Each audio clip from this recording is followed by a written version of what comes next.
Day during the resumption of session, and understand that the BICAM report was ratified in plenary. Yes. I would just like to inquire how my vote was recorded, Mr. President.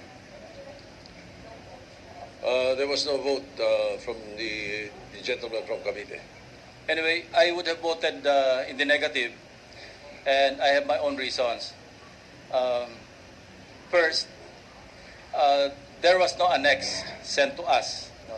The only thing that I had at the time was a USB sent by the House of Representatives through the LBRMO. And the USB contained two files, one source file and one list file.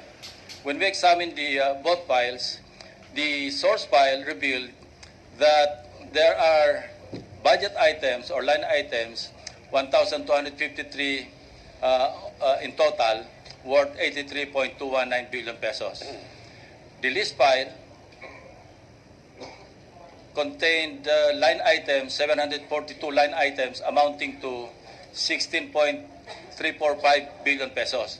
When we further scrutinized the both files, we found some questionable items. For example, there's one item there that says 60 million pesos or 50 million pesos asphalt overlay in Catbalogan City. Now, I'm only wondering, Mr. President, what is the difference between the pre-Supreme Court ruling in 2013, where senators were being appropriated 200 million pesos each, and congressmen 70 million pesos each, and they would exercise post-enactment identification projects with an item described as asphalt overlay of Catbalogan City.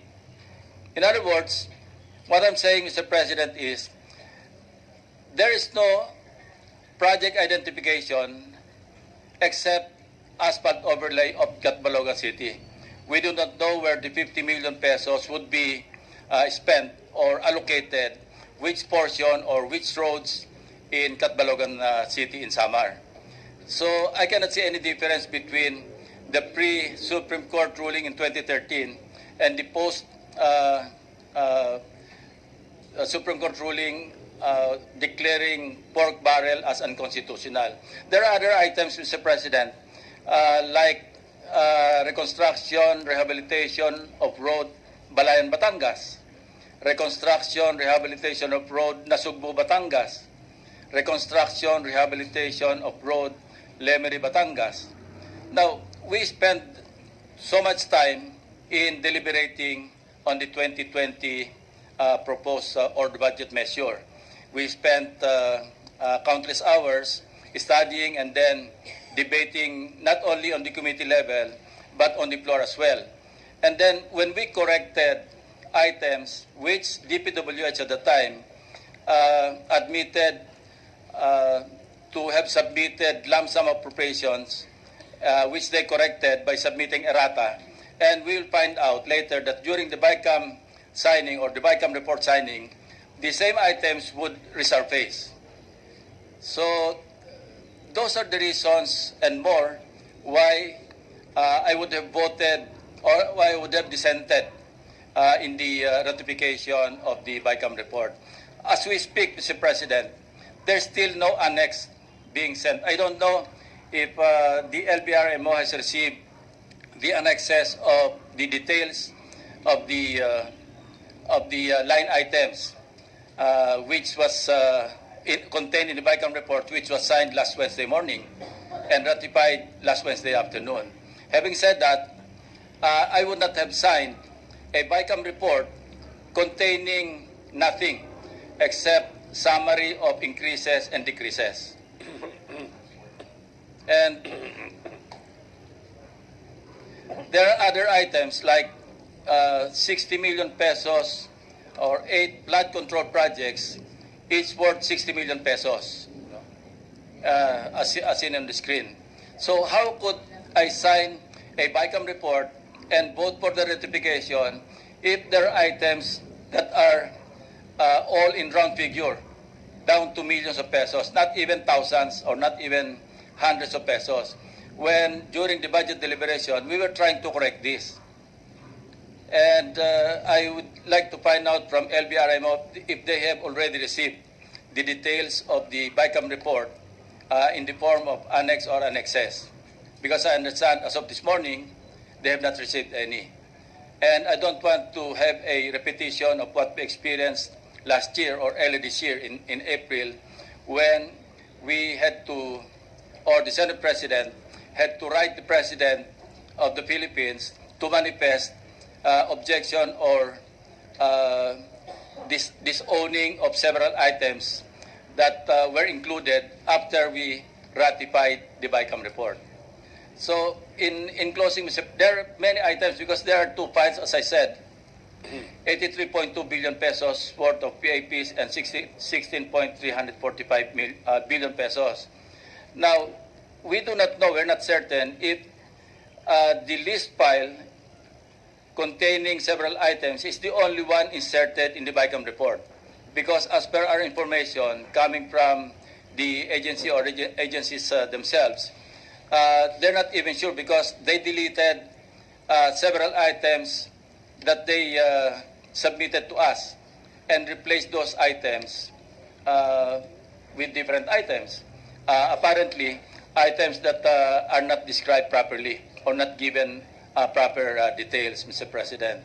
And in closing, I would just like to show our colleagues a 1-minute video clip containing several footages, just to emphasize the point that the disconnect between the needs and priorities of the local government units and the national budget is really that wide.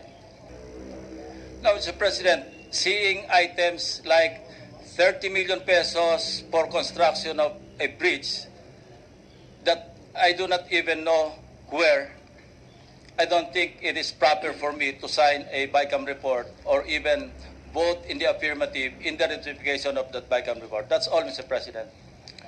We take note of the manifestation of gentlemen.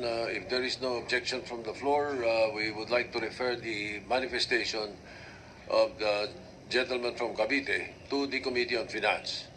And may I suggest that the Senator Lacson send a correspondence to this representation or to the Office of the Senate President containing the items that he has mentioned, so that we can gloss over and perhaps discuss it with the Executive Department at the proper time.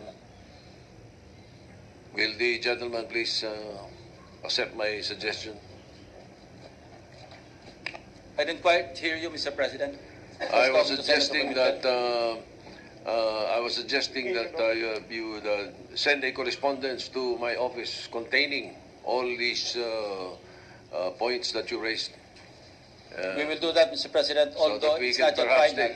take it up with the Executive Secretary. We will do that, Mr. President, although the list is not yet final because they have not submitted anything yet. Yes, but What we have is a USB containing all these items, line items. But they have not submitted the formal list of items. We don't even know if it amounts to only 16 billion or 83.2 billion, all right. or even more. We will await your the response first. As a matter of fact, I have not signed anything Thank you, Mr. to that President. effect. We will wait for the proper documents to be submitted to my office Thank before you, we Mr. act on any. Boss. All right, and then referred again, Short as I said, referred to the Committee on Finance. Maybe Senator recognize Angara is Senator- recognized. Thank you, Mr. President. Very much. We respect the opinion of the gentleman from Cavite, and in fact, I think with his interventions, particularly during the budget deliberations of the DPWH, it was, I think, I wouldn't say for the first time, but I think we've made significant improvement in our budgeting system with the level of specificity of projects. I think we've eliminated the chance for duplication for multiple projects where there's a lot of perhaps juggling of funds that may happen. But I was told by LBMRO, just for the information of the body, Mr. President, that there is a final list which has been submitted by the House. And that is going to be submitted to the printing, I think, any time as we speak, Your Honor. In fact, it's being rushed so that the President can sign it in a week's time, which is the request of the executive department. Just for the information of the body, Your Honor. Well, we will wait for that listing that you mentioned. And perhaps as a member of, as a vice chairman of the committee, Senator Lacson can be furnished also. Senator Lacson. Mr. President, I would just like to find out if when the BICAM report was ratified last Wednesday, was there already a final list? Yun na daw po yan. Sabi Yung ni nasa Yoyo. USB? Opo. Okay. So we'll submit our report, Mr. President. Thank you. We will await that. Majority Leader. And of course, we will, regarding your suggestion to furnish, we will comply, Your Honor. Oh, please.